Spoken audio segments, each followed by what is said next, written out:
There it is. That's what needs to be replaced. So basically 2 screws or bolts, well, those 2 you go in, and then these 2 plugs. Yeah, everybody, Rock DIY here. What I am gonna do is go through the steps on how to replace it. And in my case, I had just purchased it and immediately it was determined that it needed to be replaced, even though I just bought it. And Genie sent me a new transformer right here. These are the only things that came with it: transformer, 2 screws, and the instructions. This is a Genie model 3155D.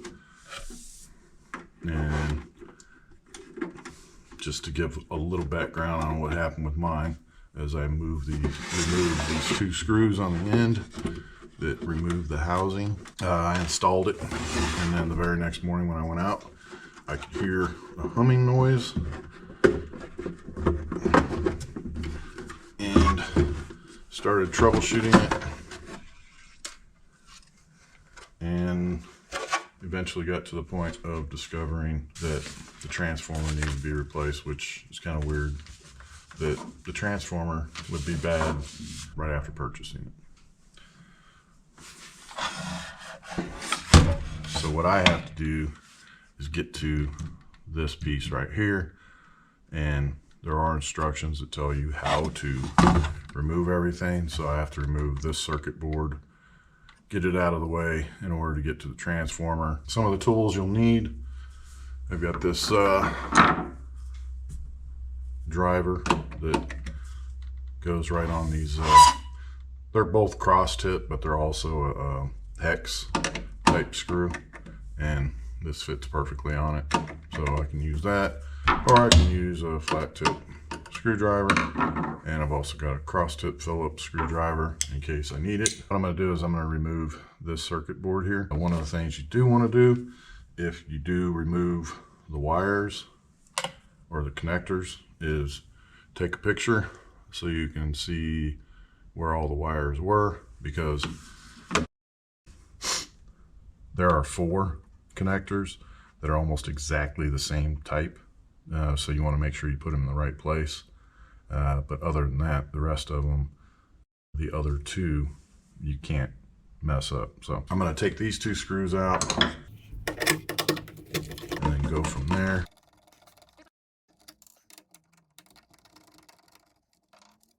Those 2 screws are out, and it looks like I can pretty much move that out of the way and get to the transformer without having to take anything else out. There's 2 plugs on it. This one's double black, this one's red, yellow, and white. So these connectors on the circuit board need to be taken off. So this double black one right here, I will remove.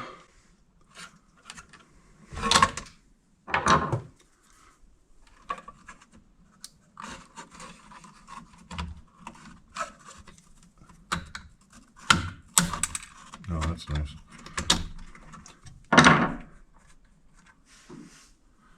And goes to show you got to be very careful with these clips, but you do have to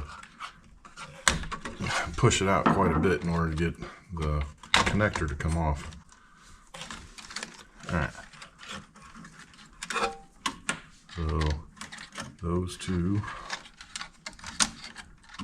are off. So now the transformer is isolated, and now there's 2 different screws.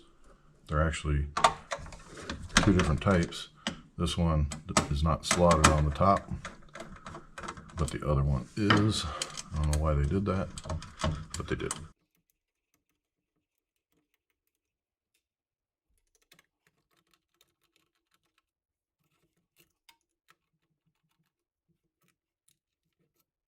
Move this out of the way for a second so you can see this is the old one, this is the new one, and part numbers match up. Should have done that in the beginning, but yeah, I want to make sure these part numbers match up. And one thing I do see on here is this one was manufactured 15 January 2020.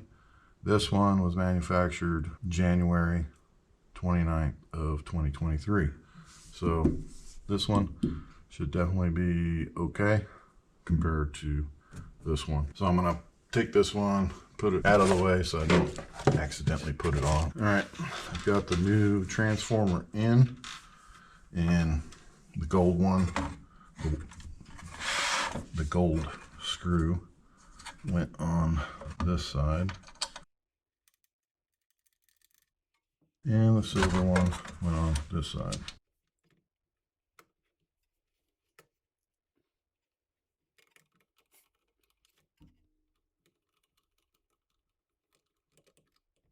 You don't need to go crazy on tightening it down, just screw it down and then try to get another half turn out of it.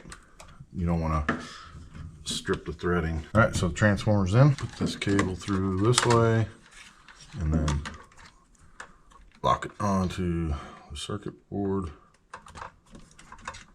That one's in.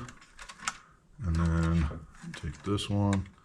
And unfortunately, this is the one that broke on me, but since this is a permanent connection, it's not like I got to worry about it coming off.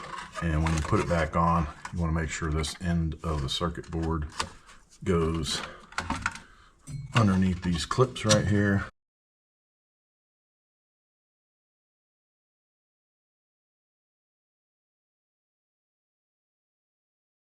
Tighten these screws down.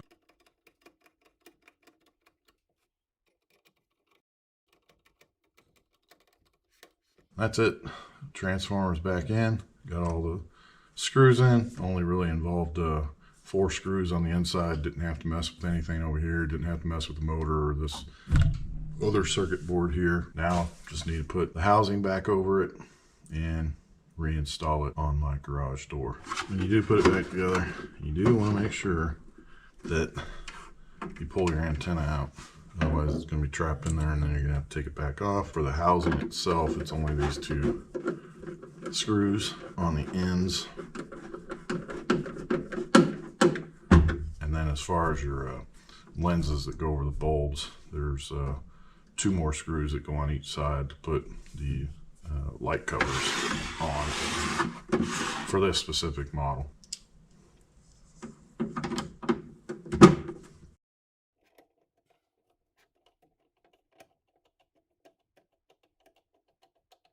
There you go. Everything's back on. Now just need to put it back on so the garage door functions.